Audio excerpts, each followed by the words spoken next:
एक गांव में एक सुनार का घर था। उस सुनार का काम बहुत अच्छा चलता था। काम बढ़ाने के उद्देश्य से उसने एक दिन बहुत सारा सोना मंगवाया।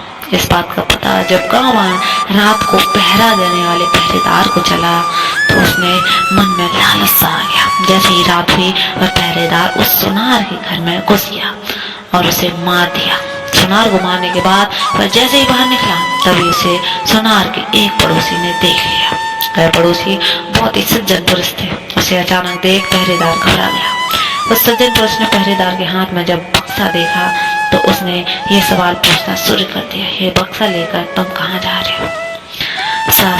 शोर मत मचाओ, देखो इसमें से थोड़ा सोना तुम ले लो, थोड़े मैं ले लेता हूँ, मैं ले लूँ, मैं गलत काम नहीं कर सकता। यह सुन पहरेदार ने उस डरावने के लहजे से उससे कहा, देख मेरी बात मान जा, नहीं तो बहुत बुरा होगा। फिर मुझे दोष मत देना। धमकी देने पर भी जब वह सज्जन पुरुष ना माना तो उस पहरेदार ने जोर जोर से चिल्लाना शुरू कर दिया। सब लोग इकट्ठे हो गए। तब वह सबको झूठी कहानी बताने लगा। ये आदमी सुनार के घर से यह बक्सा लेकर आ रहा था, मैंने इसे पकड़ लिया। जब सब लोगों ने सुनार के घर जाकर देखा तो सुनार मरा पड़ा। पुलिस को बुलाया गया और पुलिस उस निर्दोष व्यक्ति सुनार के कत्ल के इल्जाम में पकड़कर ले गई। मामला कोर्ट पहुंचा। उस आदमी ने जज के सामने बहुत कोशिश की कि खुद को निर्दोष साबित कर दे, लेकिन सारे सबूत और गवाह उसके खिलाफ थे। जैसे उसको फांसी की सजा हुई वैसे उसके मुंह से निकला, भगवान के दरबार में कोई न्याय नहीं है। जिसने मारा है उसे कोई सजा नहीं और जिसने कुछ नहीं किया उसे फांसी की सजा मिल गई। जज को उसके इन शब्दों से लगा कहीं उन्होंने फैसले से कोई गलती तो नहीं कर दी। जज ने सच का पता लगाने के लिए एक योजना बनाई। अगली सुबह एक आदमी रोता रोता जज के पास आया और बोला, सरकार हमारे भाई की हत्या हो गई है, उसकी जांच होनी चाहिए। उस समय जज ने फांसी की सजा मिले व्यक्ति और उस पहरेदार को उस मरे हुए व्यक्ति की लाश उठाकर लाने को कहा। जब दोनों दिए गए पते पर पहुंचे तो देखे कि खून में लथपथ लाश चारपाई के ऊपर पड़ी है और उस पर चादर डाली गई है। दोनों ने उस चारपाई को उठाया और चलने लगे। रास्ते में उस पहरेदार ने उस फांसी की सजा मिले व्यक्ति को कहा, अगर तुमने उस रात मेरा कहना मान लिया होता तो तुम्हें फांसी की सजा कभी नहीं होती और सोना भी मिल जाता, सो अलग ना। इस पर उस व्यक्ति ने जवाब दिया, मैंने तो सच का साथ दिया था, फिर भी मुझे फांसी हो गई। भगवान ने न्याय नहीं दिलाया मुझे। चलते चलते जब दोनों जज के सामने पहुंचे तो चारपाई पर पड़ी हुई लाश एकदम उठ गई।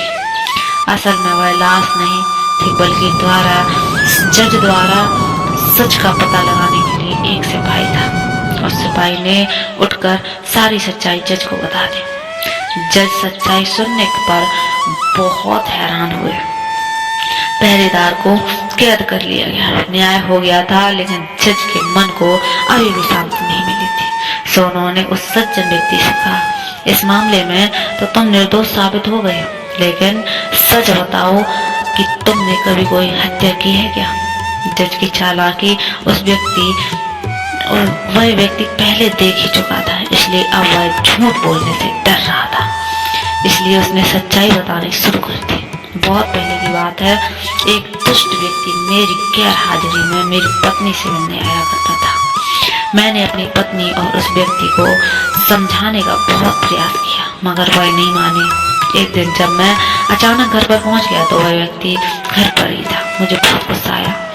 मैंने तलवार से उसे मार दिया और घर के पीछे बहती नदी में उसकी लाश फेंक दी। इस बारे में कभी किसी को कुछ नहीं पता चला।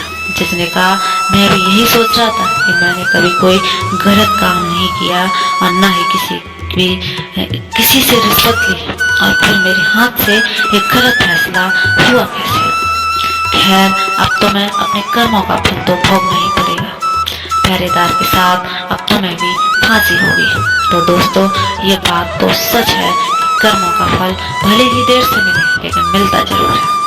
फल कैसा हो यह इस बात पर निर्भर करता है कि आपके कर्म कैसे थे।